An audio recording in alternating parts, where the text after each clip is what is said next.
Genèse chapitre 37. Joseph. Joseph raconte ses rêves à ses frères. Jacob s'installe en Canaan, où son père était venu habiter. Voici l'histoire des fils de Jacob. Joseph a 17 ans. Il garde les moutons et les chèvres avec ses frères, les fils de Bila et de Zilpa, femme de son père. Joseph rapporte à son père le mal qu'on raconte sur eux. Jacob aime Joseph plus que ses autres enfants. En effet, il l'a eu quand il était déjà vieux. Il lui fait faire un vêtement brodé magnifique. Les frères de Joseph voient que leur père l'aime plus que tous. Alors ils commencent à le détester. Ils sont même incapables de lui parler gentiment. Un jour, Joseph fait un rêve. Il le raconte à ses frères, et ses frères le détestent encore plus. Joseph leur dit « Écoutez donc le rêve que j'ai fait. Nous étions tous dans les champs en train d'attacher les gerbes de blé. Tout à coup, ma gerbe s'est relevée et elle est restée debout. Ensuite, toutes vos gerbes sont venues autour d'elle et elles se sont inclinées profondément devant elle. Les frères de Joseph lui demandent « Est-ce que tu as l'intention de devenir notre roi et de nous commander ?» Ils le détestent encore plus à cause de ses rêves et de ce qu'il raconte. Joseph fait un autre rêve et il le raconte à ses frères. « J'ai encore rêvé. Le soleil, la lune et 11 étoiles s'inclinaient profondément devant moi. » Joseph raconte aussi le rêve à son père. Jacob lui fait des reproches. Il lui dit « Ce rêve, c'est quoi? Est-ce que moi, ta mère et tes frères, nous devons nous incliner jusqu'à terre devant toi ?» Les frères de Joseph sont jaloux de lui, mais son père pense souvent à ses rêves. Joseph, vendu par ses frères, est emmené en Égypte. Les frères de Joseph vont à Sichem pour garder les moutons et les chèvres de leur père Jacob. Un jour, Jacob dit à Joseph « Tes frères gardent le troupeau près de Sichem. Va les voir de ma part. » Joseph répond « Je veux bien, père. » Jacob dit encore « Va voir si tes frères sont en bonne santé et si le troupeau va bien. Puis rapporte-moi des nouvelles. » Jacob envoie Joseph depuis la vallée d'Hébron. Quand Joseph arrive près de Sichem, un homme le rencontre. Joseph cherche son chemin dans la campagne. L'homme lui demande « Qu'est-ce que tu cherches ?» Joseph répond « Je cherche mes frères. Dis-moi où ils sont avec le troupeau. » L'homme lui répond « Ils sont partis d'ici. Je les ai entendus dire « Allons à Dothan. » Joseph part à la recherche de ses frères et il les trouve à Dothan. Ses frères le voient de loin. Avant que Joseph arrive près d'eux, il prépare sa mort en secret. Ils se disent entre eux « Tiens, voilà le rêveur.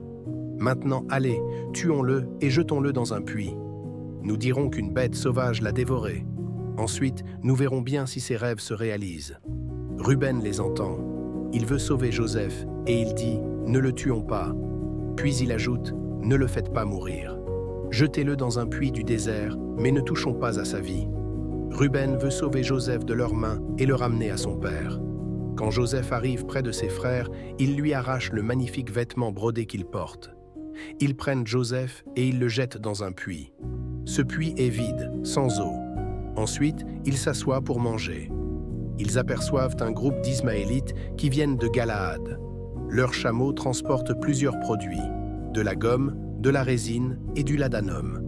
Les Ismaélites vont les vendre en Égypte. Juda dit à ses frères « Quel intérêt est-ce que nous avons à tuer notre frère et à cacher sa mort? Il vaut mieux le vendre aux Ismaélites. Mais ne touchons pas à sa vie. C'est notre frère. Il est de même sang que nous. » Les frères de Juda sont d'accord avec lui. Des commerçants du pays de Madian passent par là. Ils retirent Joseph du puits et le vendent aux Ismaélites pour 20 pièces d'argent. Les Ismaélites emmènent Joseph en Égypte. Quand Ruben revient près du puits, Joseph n'y est plus. Alors il déchire ses vêtements. Il revient vers ses frères en disant « L'enfant n'est plus là. Et moi, qu'est-ce que je vais devenir maintenant ?» Les frères tuent un bouc, ils prennent le vêtement de Joseph et ils le trempent dans le sang. Ils envoient le beau vêtement à leur père avec ce message « Nous avons trouvé ceci.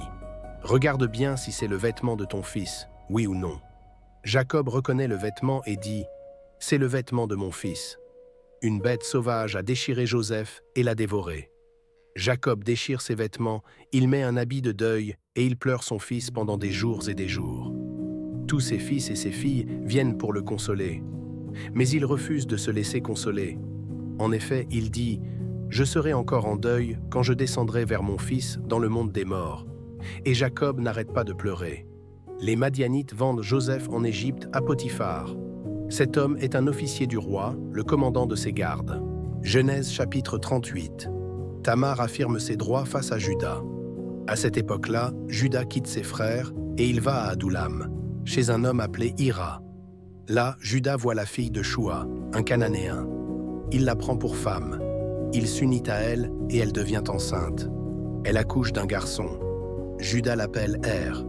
Elle devient enceinte de nouveau et elle a un autre garçon.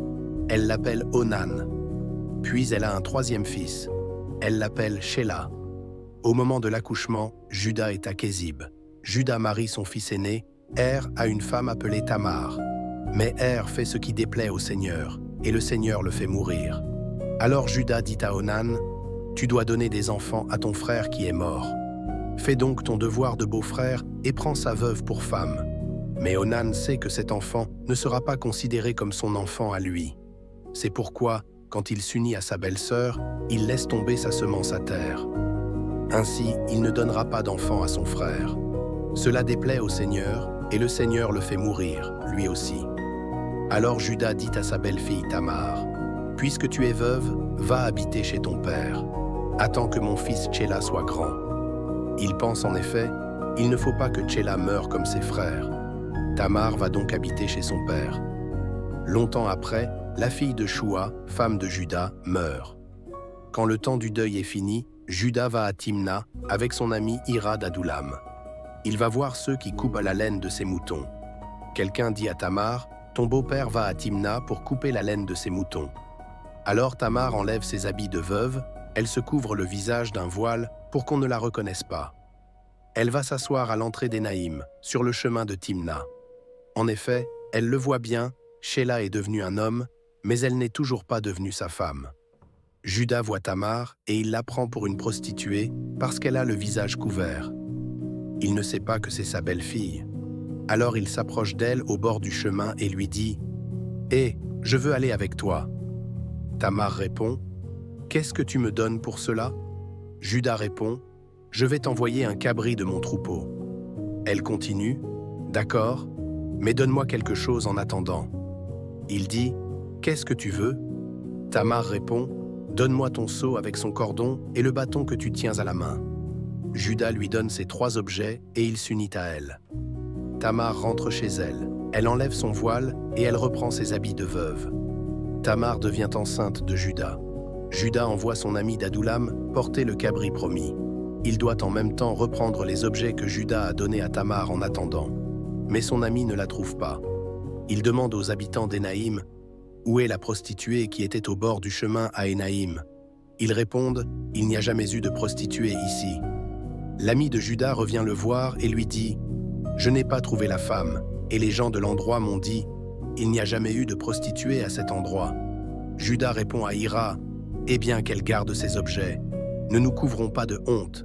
En tout cas, j'ai envoyé le cabri, et toi, tu n'as pas retrouvé la femme. » 3 mois plus tard, on vient dire à Juda « Tamar, ta belle-fille, s'est prostituée. Maintenant, elle est enceinte. » Juda répond « Faites-la sortir et brûlez-la vivante. » Pendant qu'on met Tamar dehors, elle envoie quelqu'un dire à son beau-père « Regarde ce seau, ce cordon et ce bâton.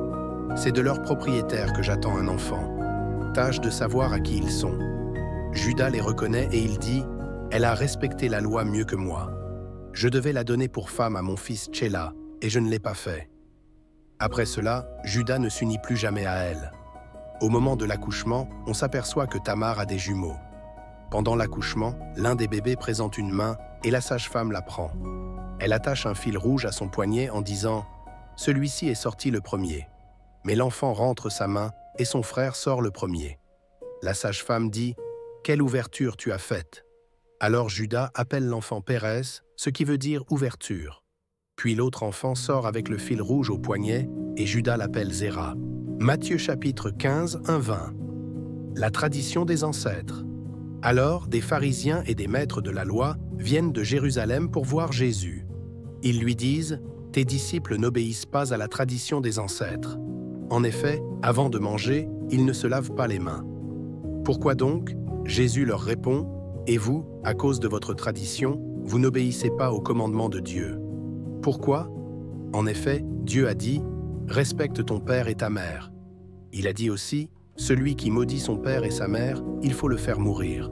Mais vous, vous dites aux gens « Tu peux dire à ton père ou à ta mère « J'aurai bien quelque chose à te donner pour t'aider ».